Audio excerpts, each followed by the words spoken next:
Hello everyone और welcome back to another episode of talk show with Vaibhav Chandra, जहां मैं आप लोगों के सामने बिल्कुल नए एपिसोड के साथ आ चुका हूं वापस। और आज के हमारे जो गेस्ट बने हुए हैं वो बहुत ही टैलेंटेड आर्टिस्ट है। तो आइए हम उनसे कुछ जानेंगे, उनके जर्नी और एक्सपीरियंसेस के बारे में कि एज एन आर्टिस्ट क्या लोग फील करते हैं, क्या चैलेंजेस फेस करते हैं। तो हम उनसे उनकी खुद की मुँह ज़ुबानी सुनेंगे।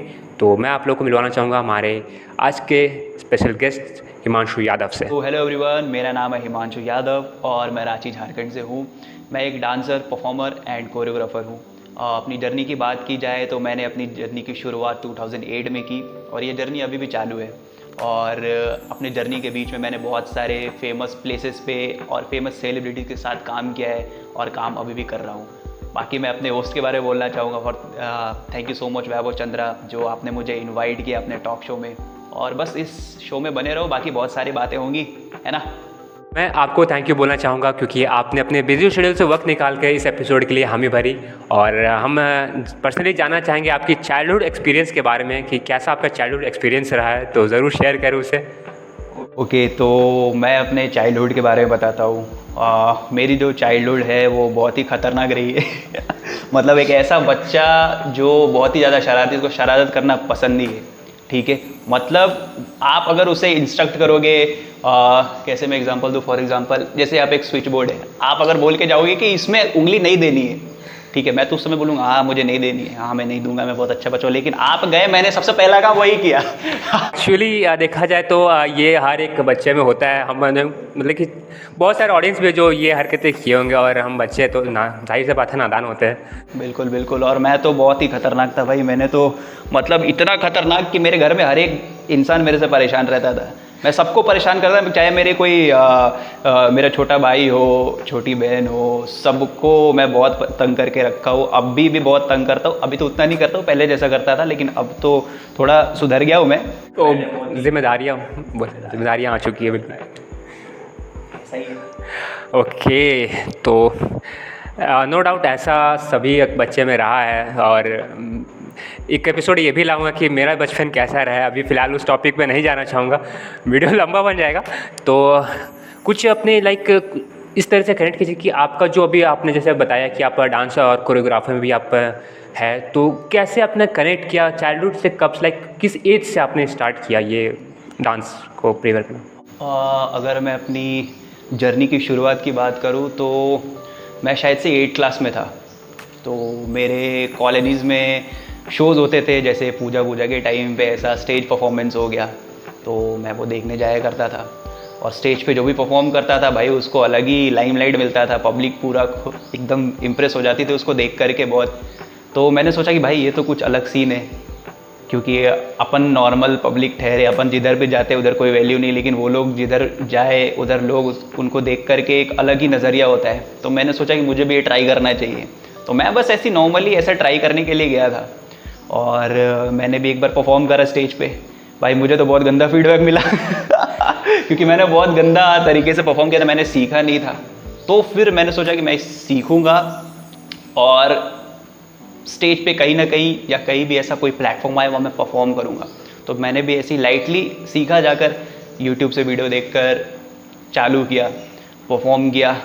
और जब इस चीज़ में एंटर होते गया मैं, तो देखा कि भाई आप किसी चीज़ में अगर पैर रख दो, ठीक है, तो फिर धीरे धीरे आपको ऐसा लगता है कि भाई मुझे पूरा एंटर करना ही पड़ेगा इसमें, तब जा कर के जो रियल नॉलेज है वो आपको मिलेगा। तो बस ऐसी इस जर्नी की शुरुआत हुई और ये अभी भी चालू ही है, चल ही रहा है, अभी भी हमारा सीखना चल ही रहा है। बिल्कुल बिल्कुल। और बहुत सारे जो आर्टिस्ट बनना चाह रहे हैं, हमारी ऑडियंस भी देख रही है कि अगर वो स्टार्ट करना चाह रहे हैं तो भाई आप उसको स्टार्ट करो। अभी जैसे हमारे साथ है हिमांशु, हम इनको भैया, प्यार से भैया बोलते हैं, और एक्चुअली मेरे भैया है भी। तो कोई भी प्रोफेशन में अगर आप इन कर रहे हो, एज एन आर्टिस्ट भी आप इन कर रहे हो, तो अगर आपको वो करना है तो आप वो स्टार्ट करो। नो डाउट कि लोगों का काम है कहना, लोग कहते रहते हैं। बहुत बार ऐसा केस में होता भी है कि जल्दी फैमिली वाले इस चीज़ में नहीं मानेंगे, क्योंकि ये सब चीज़ अभी के टाइम पे ट्रेंड पे चल रहा है। बट जब से मैं जानता हूँ भैया को कि जब से इन्होंने स्टार्ट किया तब उस टाइम वैसा ये डांस वगैरह उतना ट्रेंड पे बिल्कुल नहीं चल रहा था। तो ये बहुत ही सेंसिटिव मुद्दा है और बहुत ही लाइक इमोशनली कनेक्टेड रहते हैं बहुत सारे आर्टिस्ट इस चीज़ को लेके, चाहे कोई भी फील्ड के आर्टिस्ट हो। बिल्कुल सही बात कही आपने, ये बहुत ही सेंसिटिव मुद्दा है क्योंकि हमारा जो आर्ट सेक्टर है वो एक ऐसा सेक्टर है, अगर कोई भी स्टूडेंट है या नॉर्मल कोई भी टीनेजर अगर वो आर्ट सेक्टर चूज़ करता है तो सबसे पहले उसके जो पेरेंट्स होते हैं वो इनसिक्योर हो जाते हैं उसके फ्यूचर को लेके, जो कि कहीं ना कहीं सही है क्योंकि पेरेंट्स हमेशा चाहते हैं कि हमारे जो बच्चे हैं उनका फ्यूचर सिक्योर हो, तो इस वजह से वो लोग थोड़ा इनसिक्योर हो जाते हैं। बाकी ये अपने ऊपर डिपेंड करता है कि हम लोग कैसा फीडबैक देते हैं पेरेंट्स को, कैसा हमारा रिजल्ट आता। अगर आप आर्ट चूज़ किए हो तो आपका उससे कुछ ना कुछ अच्छा रिजल्ट मिल रहा है, ठीक है, तो इससे क्या होता है, इससे आपके पेरेंट्स भी फिर धीरे धीरे कहीं ना कहीं समझ जाते हैं कि ये जो सेक्टर है, ये जो सेक्टर चूज़ किया है ये बहुत ही मतलब टिपिकल है, बट ये जो बंदा है वो इस चीज़ को हैंडल कर ले रहा है, टेक ओवर कर ले रहा है। तो ऐसे ही चलता है, बस पेरेंट्स को आपको ऐसा विश्वास दिलाना होता है कि सच में आपने जो कदम उठाया है वो सही है।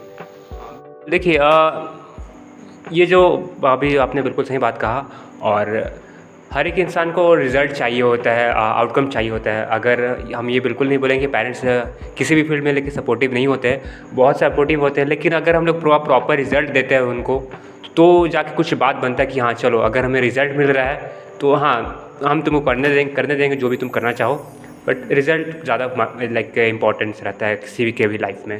बिल्कुल बिल्कुल। और मैं बहुत सारे पेरेंट्स से भी ये बोलना चाहूँगा कि अपने बच्चों पे ज़्यादा प्रेशर ना बनाएं किसी भी चीज़ को लेकर के, क्योंकि कभी कभी ऐसा होता है कि आपने देखा होगा कोई मैंने ऐसा बहुत देखा है ऐसा केसेस कि पेरेंट्स अपने बच्चों के ऊपर इतना प्रेशर बनाते हैं जिसके वजह से भी वो बच्चा फेल कर जाता है, ठीक है, वो अपने गोल्स को अचीव नहीं कर पाता है। तो हाँ ये हम इस बात को मैं भी मानता हूँ, और ये आजकल के टाइम पे ज़्यादा मतलब कि देखने मिल रहा है कि जो भी आर्टिस्ट या फिर जो भी बच्चे हैं कि प्रेशर ज़्यादा ले लेते हैं किसी भी चीज़ को, वर्क को लेके। तो ये भी रहेगा कि हाँ प्रेशर क्यों लेना है, ज़िंदगी कितना कम है, अभी इसको एंजॉय करते हुए चलना है। और पापा भी मेरे कहते हैं कि लाइक एंजॉय करते चलो, बहुत जगह ऐसे सुनने मिलता है कि हंसते खेलते रहो, हंसते खेलते। आजकल के बच्चे तो हंसते खेलते का मतलब ही नहीं जानते हैं। हम लोग का एक टाइम था जहाँ पास हाँ हम लोग एंजॉय बहुत किए बचपन। बिल्कुल बिल्कुल, बस अपने स्ट्रगल्स को एंजॉय करो। स्ट्रगल जो है स्ट्रगल जैसा नहीं लगना चाहिए, है ना। जितने भी ऑडियंस में मुझे देख रहे या हमें देख रहे, मैं उन लोगों को बोलना चाहूँगा कि आप जिस भी फील्ड में हो, ठीक है, आपका स्ट्रगल फेस चल रहा है, आप उस स्ट्रगल को एंजॉय करते हुए करो, ठीक है। अगर आप वो चीज़ अपने दिमाग में बिठा डालोगे ना तो वो बहुत ज़्यादा आपके काम करने की जो क्षमता है उसको कम कर डालेगा। तो बस ऐसे ही है। मेरा एक छोटा सा सवाल रहेगा आपसे कि अभी जैसे आपका जो जर्नी चल रहा है जो डांस को लेके, आप किस तरह से इनोवेटिव या इनोवेशन लाते हैं अपने जर्नी में कि एक प्रेशर नहीं बनता है आपके ऊपर? देखो बात ऐसा है कि मैं एंजॉय करता हूँ, है ना, मुझे एंजॉय करना पसंद है, कोई भी फेज हो, ठीक है।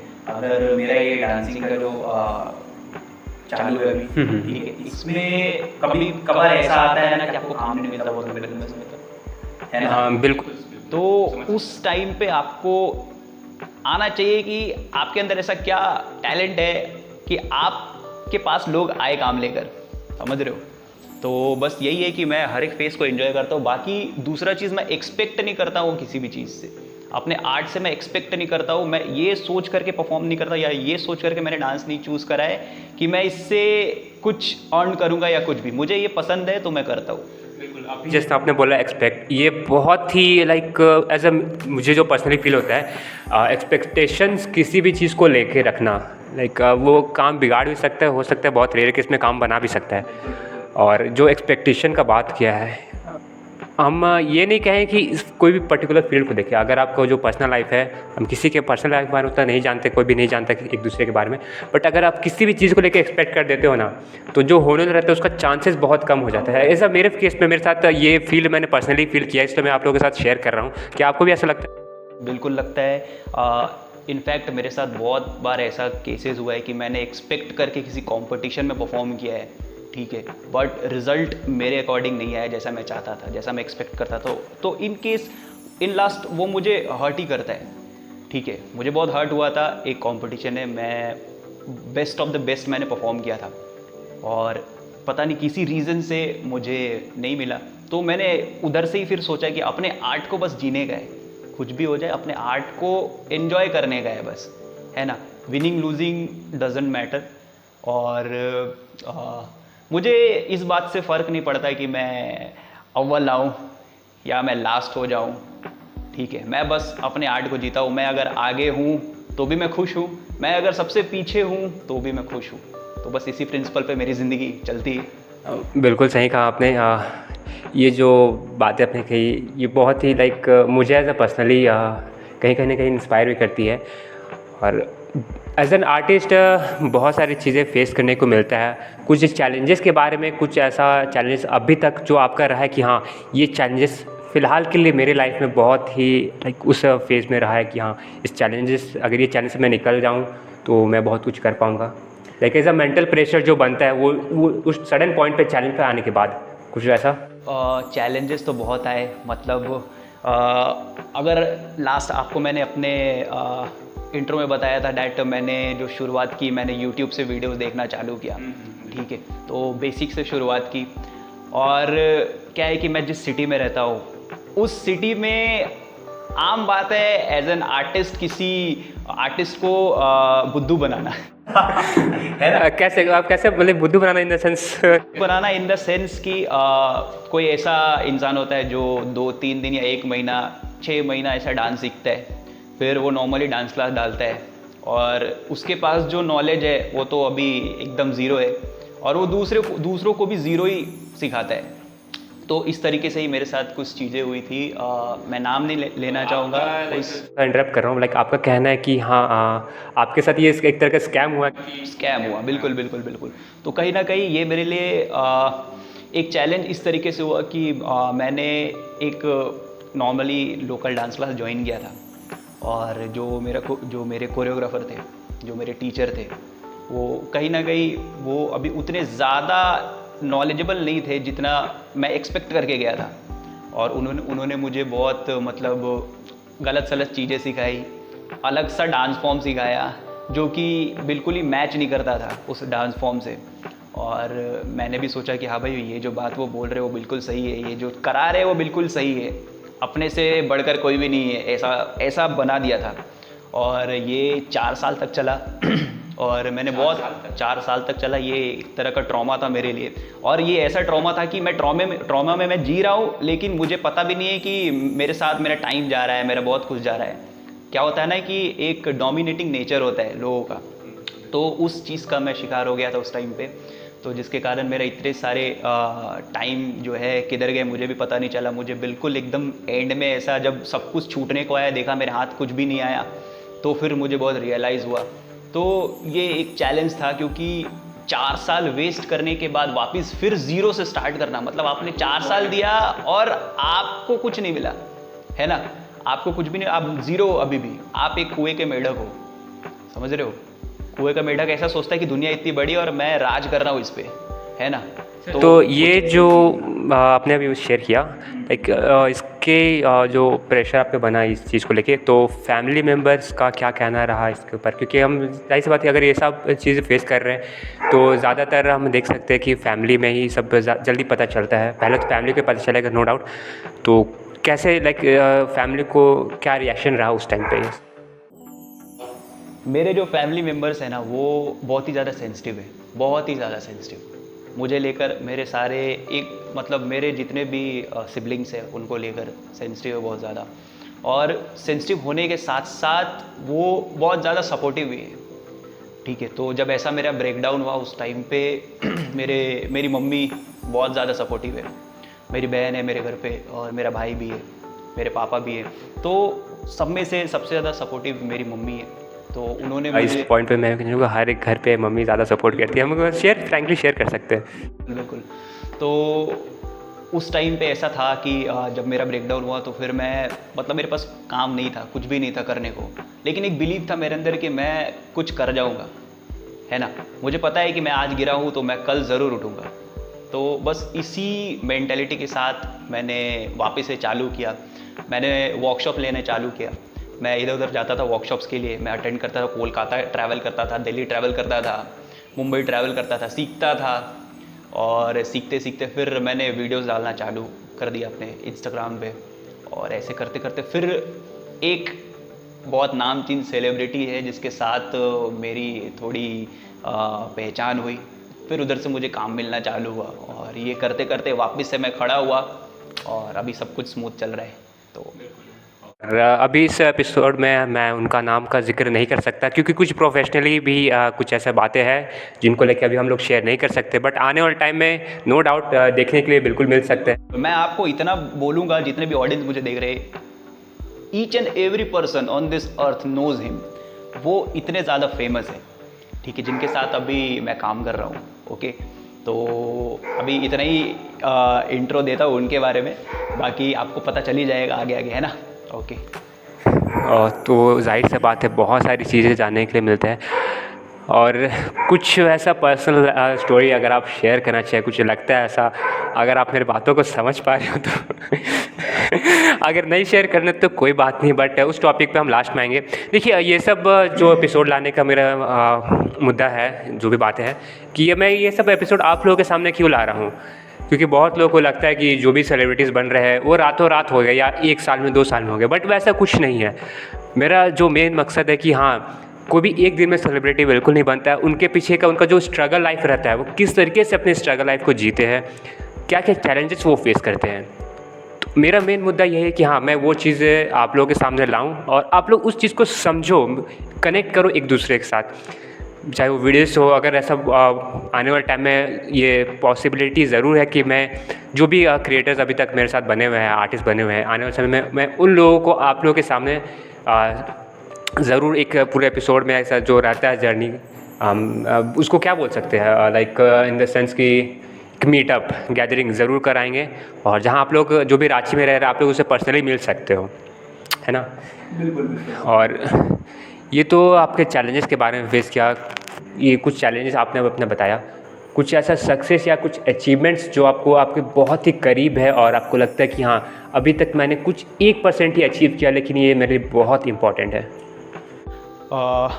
ऐसे तो हर एक टाइम पे मैंने कुछ ना कुछ ऐसा अचीव किया ही है। अगर नॉर्मली शोज़ का अगर मैं बात करूँ, कॉम्पिटिशन्स की बात करूँ, तो जितने भी कॉम्पिटिशन्स होते हैं मोस्ट ऑफ द कॉम्पिटिशन्स में मैं विनर रहा हूँ।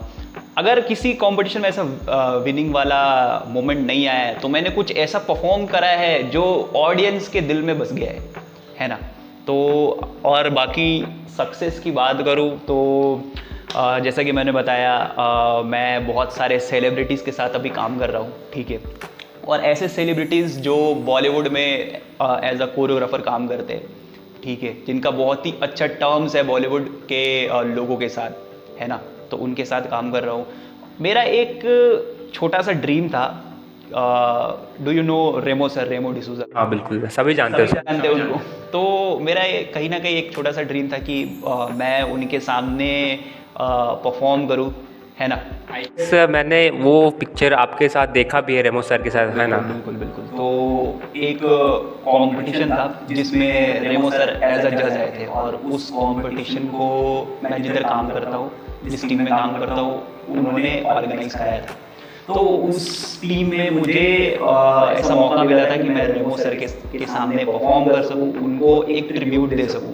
तो मेरी टीम थी, मतलब हमारी टीम थी, मैं जिस टीम में काम करता हूँ, तो उन लोगों ने मिल करके फिर रेमो सर को ट्रिब्यूट दिया था, जो कि उनको बहुत ही ज़्यादा पसंद आया था। तो ये एक छोटा सा, मतलब उतना बड़ा भी नहीं है, बट मेरे लिए बहुत मैटर करता है ये, क्योंकि रेमो सर जो डांस के भगवान माने जाते हैं इंडिया में, तो उनके सामने परफॉर्म करना बहुत बड़ा अचीवमेंट होता है। और ये बात सिर्फ हम आर्टिस्ट ही समझ सकते हैं ना, तो ऐसा ना। हाँ बिल्कुल, बहुत सारी बातें हम शेयर कर सकते हैं, बातें कभी ख़त्म नहीं होगी, लेकिन हाँ कुछ कुछ बातें जो आपको लगता है कि हाँ एज एन आर्टिस्ट को ध्यान में रखते हुए बताना चाहिए, क्योंकि अभी हम जैसे मैंने कुछ देर पहले बताया कि जो आर्टिस्ट होते हैं, मैं ये नहीं कहूँ कि हर एक कोई गलत है इस प्लैनेट पे, आप जो भी अर्थ पे रह रहे हैं, बट कहीं ना कहीं सर्टेन पॉइंट पे बहुत ही रेयर केस में ऐसा देखने मिलता है कि हाँ ये आर्टिस्ट है तो कुछ ना कुछ ऐसे पैरवी लगा के बन जाता है, बट उसके पीछे का जो स्ट्रगल रहता है, लाइक अगर आप जब उस पॉइंट पे पहुंचते हो, जब सक्सेस आपको मिलने लगता है, तो फील लाइक जो उस टाइम का जो फीलिंग होता है उसको पहले से इमेजिन करके रखना, लाइक वाकई में काफ़ी वो इमोशनल रहता है। लाइक मेरे लिए भी ऐसे बहुत सारे ऐसी चीज़ें जो मैंने अभी सोच के रखा है, और बहुत सारी ऐसी चीज़ें हैं जिसके बारे में बताऊंगा तो हो सकता है लाइक इमोशनली बहुत ऐसा मैं बता रहा हूँ, मैं सेंसिटिव हूँ। हाँ, मतलब कि हर एक भैया मुझे बचपन से जानते हैं, हम लोग बचपन से साथ में रहे। बचपन के दिनों को भी याद करता हूँ तो लाइक ऐसा लगता है कि अभी तो मैंने कुछ 1% भी अपने अपने फ्यूचर के लिए बिल्कुल नहीं किया है। तो बिल्कुल बताने जाऊँगा तो हो सकता है आंखों से आंसू निकल जाए, बट कोई बात नहीं, इमोशनल होने का वक्त नहीं है फ़िलहाल। और आपके हिसाब से कुछ आप जो शेयर कर सकते कि हाँ, एज एन आर्टिस्ट में ये चीज़ों को ध्यान में रखना चाहिए कि अगर कोई भी particular as an artist start कर रहा है कि इस फील्ड को लेके, चाहे वो डांसिंग में ही क्यों ना हो, और तो कुछ ऐसा शेयर करें कि किस चीज़ों को ध्यान में रखना चाहिए। एज एन आर्टिस्ट जितने भी हमारे बिगनर्स हैं जो डांसिंग को चूज़ करते हैं, तो उन लोगों को मैं ये सजेशन देना चाहूँगा दैट मेहनत करो, है ना। क्योंकि नो डाउट अगर आपके पास जो भी पैरवी है जिससे आप आगे जा सकते हो, ठीक है। फॉर एग्जांपल अगर आपका अच्छा सोर्स है, आप पैरवी लगा करके आ गए रियलिटी शो में, पहली बात तो ये होगा नहीं है, लेकिन बाई चांस 1% चांसेस है कि अगर हो भी गया तो आप में अगर टैलेंट नहीं है तो आप वहाँ परफॉर्म क्या करोगे, है ना। तो अपने आर्ट को मास्टर करना बहुत ही ज़्यादा मायने रखता है किसी भी आर्टिस्ट के लिए, है ना। जैसे कि ये पैरवी की बात है, बहुत रेयर, एकदम रेयर जो होता है ना उसमें देखने मिल सकता है, क्योंकि आजकल को जो टैलेंट को जो आगे बढ़ा रहे हैं जो एज एन आर्टिस्ट, वो मैक्सिमम टैलेंटेड रहते हैं अपने अपनी जगह पे। और ऐसा कोई चांसेस फिलहाल तो ऐसा अभी तक देखने के लिए नहीं मिला है कि हाँ पैरवी ला के बढ़े, बट बहुत ही रेयर केस में ये सब चीज़ देखने को मिलता है। वो आपको मैं बता रहा हूँ, मैंने बहुत सेलिब्रिटीज़ के साथ काम करा और मुझे पता है इंडस्ट्री में नेपोटिज्म चलता ही चलता है ना। बात तो साबित कोई ये बात से आप भी वाकिफ़ होंगे, इंडस्ट्री में नेपोटिज्म चलता है, कहीं ना कहीं अच्छा भी है, लेकिन उन आर्टिस्ट के लिए ख़राब है जो मेहनत कर रहे हैं सच में, ठीक है। क्योंकि ऐसा होता है कि अभी मैं मेहनत कर रहा हूँ, लेकिन कोई ऐसा है जिसका बहुत अच्छा टच है, तो वो जो चांस है मुझे नहीं मिल के उसको मिल जाता है, किसी और को मिल जाता है। जहाँ मेरे एक सवाल रहेगा इसमें कि अगर उसमें टैलेंट ही नहीं, चांस मिल भी गया, तो वो परफॉर्म किस तरीके से कर सकते हैं? ये मैं आपको बता रहा हूँ कि अगर आप आगे भी आ गए अगर, तो आपका आर्ट मैटर करता है वहाँ पे। तो इसलिए मैंने अभी सभी को बोला कि आप लोग मेहनत करना चालू करो, है ना। क्योंकि अगर आपको अगर कोई स्टेज मिल भी जाता है लेकिन आपके अंदर वो हुनर ही नहीं है, तो फिर उस स्टेज का फिर वैल्यू नहीं हो पाएगा, ठीक है। फिर लोग आपको ट्रोल करने लगते हैं। इसलिए मिल भी रहा, बहुत सारे लोग अभी हम उनका नाम नहीं लेना चाहेंगे, और अभी उतने भी हम फेमस नहीं बने कि ये सब चीज़ों को शेयर कर सके। शेयर करेंगे, हो सकता है उस पॉइंट पे नहीं जाएंगे, बट हाँ ठीक है, अभी जर्नी स्टार्ट हुआ है, मेरा भी जर्नी भी स्टार्ट ही हुआ है, और मेरा यही है मोटिव है कि हाँ चलो ठीक है, जो भी अभी चल रहा है उसको अच्छे से प्रिपेयर करते हैं, और धीरे धीरे ऐसे ही पॉडकास्ट और आते रहेंगे। और कुछ वैसा जर्नी के बारे में मुझे बताइए कि काफ़ी इमोशनल रहा है कि उस सडन पॉइंट पे आंखों से आंसू आ गया हो कि। तो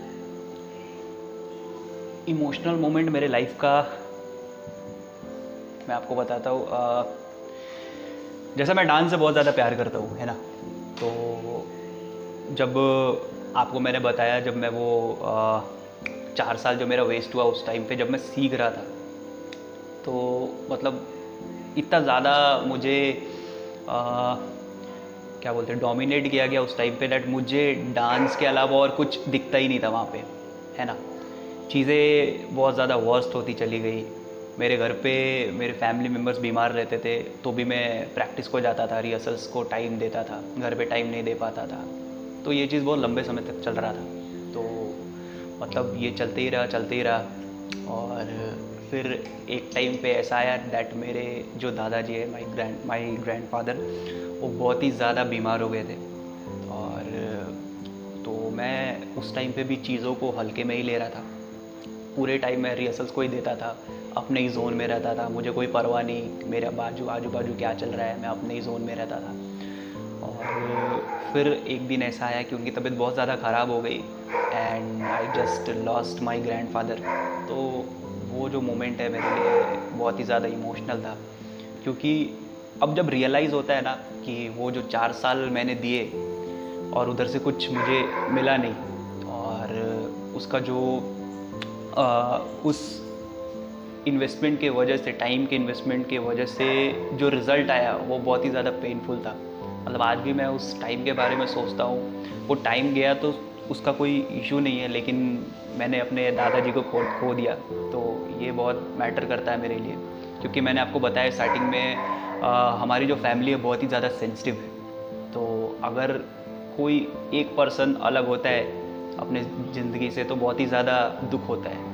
तो ये इमोशनल मोमेंट था मेरे लाइफ का बहुत ही ज़्यादा, और आज भी कभी ना कभी मेरे पिताजी बहुत ज़्यादा भावुक हो जाते हैं इस बात को सोचते हुए। तो अब तो चीज़ें बहुत सुधर गई है, अब मुझे हैंडल करना आ गया है। मैं सारे चीज़ों को पार्टिकुलर समय देता हूँ, मैं अपने डांस को भी समय देता हूँ, मैं अपने फैमिली को भी समय देता हूँ। तो अभी मुझे मैनेज करना आ गया है, तो अभी चीज़ें बहुत सॉर्टेड है, सब कुछ बहुत सेटल डाउन है। तो बस आप लोगों से भी यही रिक्वेस्ट करना चाहूँगा कि देखो, आपका जो भी प्रोफेशनल लाइफ है तो उसको डिवाइड कर डालो, अपने प्रोफेशनल लाइफ को अपने पर्सनल लाइफ को। पर्सनल लाइफ को प्रोफेशनल लाइफ से मत जोड़ो, प्रोफेशनल लाइफ को पर्सनल लाइफ से मत जोड़ो, ठीक है। सबको समय देना बहुत ज़रूरी है आज के टाइम पे, है ना, कि कभी ऐसा ना हो जाए कि फिर लास्ट में फिर रिग्रेशन रह जाए, है ना। पछतावा जो है ना वो कभी नहीं जाता आपके ज़िंदगी से। तो बस इतना ही मैं बोलना चाहूँगा, बाकी तो आप समझदार हो। तो यही था मेरे जीवन का सबसे बड़ा रिग्रेट और इमोशनल मोमेंट कह सकते हो आप।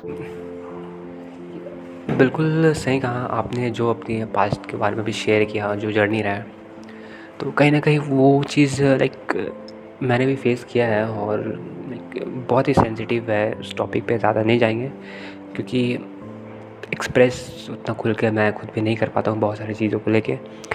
काइंड ऑफ बोल सकते हैं इंट्रोवर्ट हूँ, बट ठीक है, कोई बात नहीं, ये सब चीज़ लाइफ है, होते रहता है।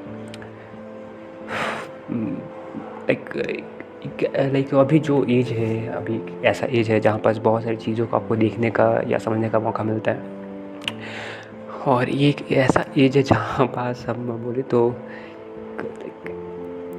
हो सकता है बहुत सारे लोग कनेक्ट कर पाओगे कि ऐसा एज जहाँ हम चाहते हैं कि हम अपने, मेरे साथ कोई ऐसा लाइक फ्रेंड हो या फिर ऐसा पार्टनर हो जो कुछ कुछ चीज़ों को जो हम घर पे शेयर ना कर सकें वैसा भी शेयर कर सकते हैं।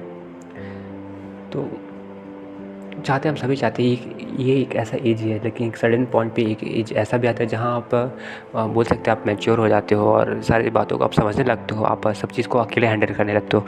एंड आई गेस कि अभी आप जो एज से गुजर रहे हो, आपका वही एज है कि आप हर एक चीज़ को खुद से हैंडल कर रहे हो, समझ रहे हो आप, लाइक क्योंकि आपने वैसे बताया कि आप घर के बड़े हो, और मैं भी हूँ, मैं भी इस चीज़ को समझ रहा हूँ, और नहीं एक्सप्रेस कर पाते यार, कोई भी चीज़ को लेके एक्सप्रेस उतना खुल के नहीं कर पाते हम लोग। इस टॉपिक पे एक बात बोलना चाहूँगा दैट हमारे जो पेरेंट्स हैं उनको मतलब अपने जो भी बच्चे हैं उनको समझना चाहिए थोड़ा, मतलब उनसे इंटरेक्ट करते रहना चाहिए। क्योंकि क्या होता है ना, जब भी ये कम्युनिकेशन गैप आता है किसी भी फैमिली में, तो फिर बच्चे वो चीज़ बाहर ढूंढने लगते हैं, है ना। क्योंकि जो मेल्स होते हैं ना, मोस्ट प्रोबेबली वो लोग बहुत ही ज़्यादा इनएक्सप्रेसिव होते हैं, ये आपको भी पता है। तो जो मेल्स होते हैं ना वो बहुत ही ज़्यादा इनएक्सप्रेसिव होते हैं, तो उनको मतलब वो अपनी फीलिंग्स को बहुत ही रेयर एक्सप्रेस कर पाते हैं, ठीक है। एक तो हमारे फैमिली में ऐसा है कि पापा या फिर हमारी जो मम्मी है, तो ये लोग खुल के अपने फीलिंग्स को एक्सप्रेस नहीं करते, वर्ड्स को एक्सप्रेस नहीं कर पाते, ठीक है। वो केयर करते हैं, लेकिन कभी कभी ऐसा आता है ना कि आपका केयर करना कभी कभी ट्रॉमा बन जाता है, ठीक है। तो आपको बच्चों को समझा के अगर आप कुछ करने बोलोगे ना, तो वो ज़्यादा मतलब दिमाग में आता है बच्चों के, है ना। तो ऐसे ही, और मेल्स को मतलब आज के टाइम पे आफ्टर टीनेज सभी को कोई ना कोई एक फ्रेंड चाहिए ही होता है, या तो वो मेल हो या तो वो फीमेल हो, ठीक हाँ, इस पॉइंट पे हम एक ऐड ऑन करना चाहेंगे। आजकल का जो हम लोग देख रहे हैं जेन ज़ी जनरेशन जिसको हम लोग बोलते हैं, बहुत सारे वर्ड है इस जनरेशन को लेके कि ट्रस्ट किस पे करेंगे हम लोग। ट्रस्ट भी तो आजकल किसी पे नहीं हो पाता है। ट्रस्ट उस पे करो जो आपके साथ खड़ा है वो अपना है। बस इसी प्रिंसिपल पे मेरी लाइफ चलती है। जो आपके साथ खड़ा है प्रॉब्लम में वो अपना है। तो हाँ बिल्कुल, क्योंकि आजकल बहुत सारे लोग ऐसे भी हैं जो मतलब के लिए होते हैं। यार भी रखो, मतलब ही रखो, क्यों रखना है वैसे लोगों को अपनी लाइफ से हटा दो। लाइक आपका जो लाइफ है आप देखो, अच्छे से संभालो उस चीज़ को, है ना। लाइक है, बहुत सारी चीज़ें हैं और रही सी बात है, बहुत सारे पॉडकास्ट में अलग अलग चीज़ों को आपके सामने लेके आएंगे। एंड मेरा ये भी सवाल था कि अगर जो ऑडियंस देख रहे हैं, हो सकता है अगर कोई इंटरेस्टेड हो आपके साथ कनेक्ट करने में या फिर एक कुछ सीखने के लिए आपसे, तो लोग आपके साथ कैसे कनेक्ट हो सकते हैं? ये बहुत अच्छी बात कही आपने। तो ऐसा है कि जितने भी लोग हैं जो सीखना चाहते हैं, जो भी डांस सीखना चाहते हैं, चाहे वो बिगनर हो या इंटरमीडिएट लेवल के हो, जो भी, तो आपको अभी स्क्रीन पे एक नंबर दिख रहा होगा। आप बिंदास मुझे कांटेक्ट कर सकते हो। अभी आपको पता ही चल गया होगा मेरे एक्सपीरियंस के बारे में, है ना।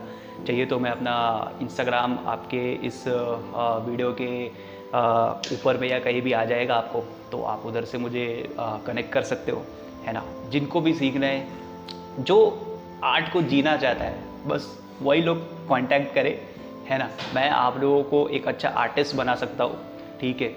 इस बात की मैं पूरी गारंटी लेता हूँ, ठीक है। आपको आपके सोल से मिलाऊंगा, ठीक है। तो बस दैट्स इट। बिल्कुल, थैंक यू। आपने वे दिया कि किस तरीके से लोग आपसे कनेक्ट हो सकते हैं, सो शुक्रिया उसके लिए। एंड अभी एपिसोड के लास्ट में हम लोग पहुंच गए हैं, और कुछ फ्यूचर प्लानिंग्स आपका ऐसा है कि आपको फ्यूचर में और क्या करना है, और कुछ ऐसा एडवाइस अगर आप हमारे ऑडियंस को देना चाहें? फ्यूचर प्लानिंग की अगर मैं बात करूँ तो कहीं ना कहीं मेरे अंदर एक ऐसा आइडिया आया है बहुत। अभी जिधर भी मैंने वर्कशॉप लिया, बहुत कुछ सीखा, तो मेरे अंदर एक ऐसा आइडिया एक आया है दैट मैं सारे आर्टिस्ट को सपोर्ट करना चाहता हूँ। मतलब जो फिनेंशियली वीक है, जो कहीं किसी रीज़न से डांस सीख नहीं पाते, तो मैं बहुत जल्द एक नया प्लेटफॉर्म लाने वाला हूँ, तो जिसमें मैं वैसे आर्टिस्ट लोगों को ट्रेन करूँगा बिल्कुल फ्री ऑफ कॉस्ट। अगर मुझे भी मौका मिले तो? अरे बिंदास बिंदास बिंदास, कभी भी कभी भी।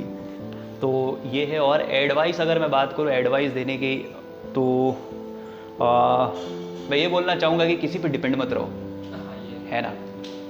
क्योंकि आज के टाइम पे अगर आप किसी पे 1% भी डिपेंड हो जाते हो ना, तो फिर वो 1% 2% में कन्वर्ट होता है, फिर 2 से 5, 5 से 10, फिर आप 100% डिपेंड हो जाते हो उसी इंसान पे। तो हेल्प लेना एक अच्छी बात है, लेकिन किसी पे डिपेंड नहीं होना। तो बिल्कुल सही है। ओके, तो काफ़ी सारे हमने बातें की आज के इस एपिसोड में, और काफ़ी मज़ा आया। एंड आई गेस कि आने वाले एपिसोड में और भी डिफरेंट टॉपिक्स को लेके हम लोग जल्दी मिलें।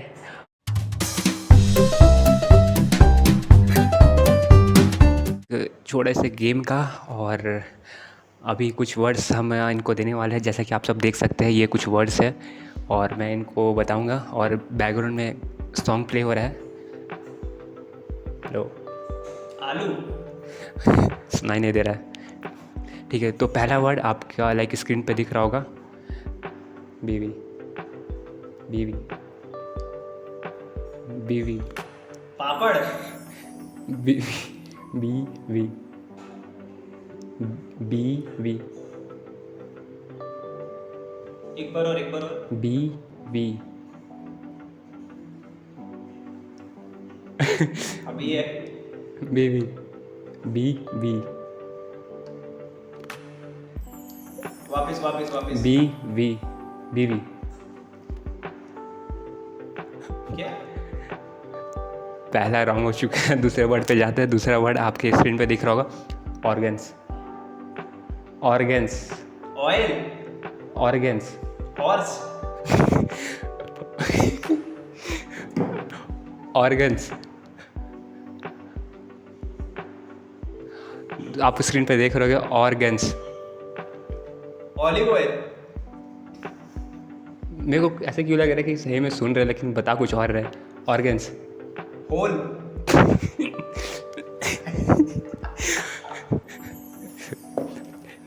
5 में से एक भी सही नहीं। तीसरे वर्ड पे जाते हैं। तीसरा वर्ड है, स्क्रीन पे दिख रहा होगा, मोहब्बत। मोहब्बत। वापस। मोहब्बत। चलिए एक हिंट दे देते छोटा सा, क्या पता सही हो जाए। मोहब्बत। भाई वो डेंजर है, क्या क्या गंदे गंदे इशारे कर रहा है मुझे। वापस। अभी हम आप लिप्स पढ़ने की कोशिश कीजिएगा। ओ मी कुछ तो। मोहब्बत। मोहब्बत। मोहब्बत।